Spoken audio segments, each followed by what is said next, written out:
Well, we are also monitoring, as you can see, the tropical storm. As I had mentioned to you, Tropical Storm Cindy. The National Weather Service says that life-threatening storm has weakened slightly.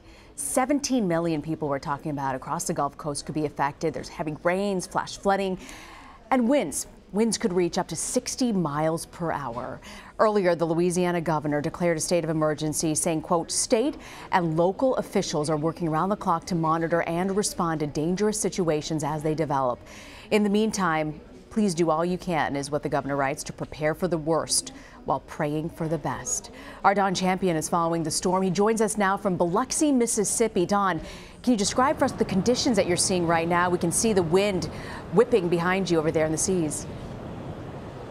Most definitely. Good afternoon, Rena. Right now we are in the middle of a lull in terms of the rain, but this region has seen heavy downpours off and on all night and all morning. Some of the rainfall totals we've seen already are quite eye-opening. In the town of Wiggins, just north of where I'm standing, 8 inches of rain has already fallen from Cindy. The airport here in Gulfport, Biloxi, saw 7 inches of rain. The big threat moving on through the rest of the day continues to be rip current out on the water, although as you can see, we aren't seeing too many people out in the water. Some people are coming along the water just to enjoy the sight of the waves whipping ashore. Isolated tornadoes are also a big threat throughout the rest of this storm here in this region. In fact, Rena, already this morning, at least 3 water spouts were spotted off of the Gulf Coast here.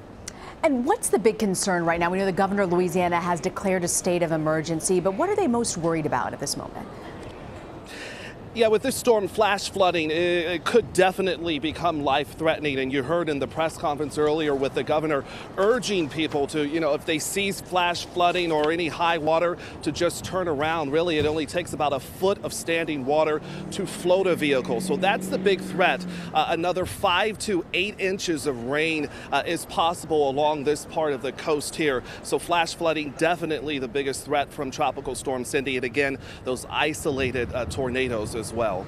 Yeah, the governor's saying that it could be 2 to 4 feet above high tide normal levels tomorrow morning. But when you're talking about the worst of the storm, Don, is there a sense when we expect that to hit?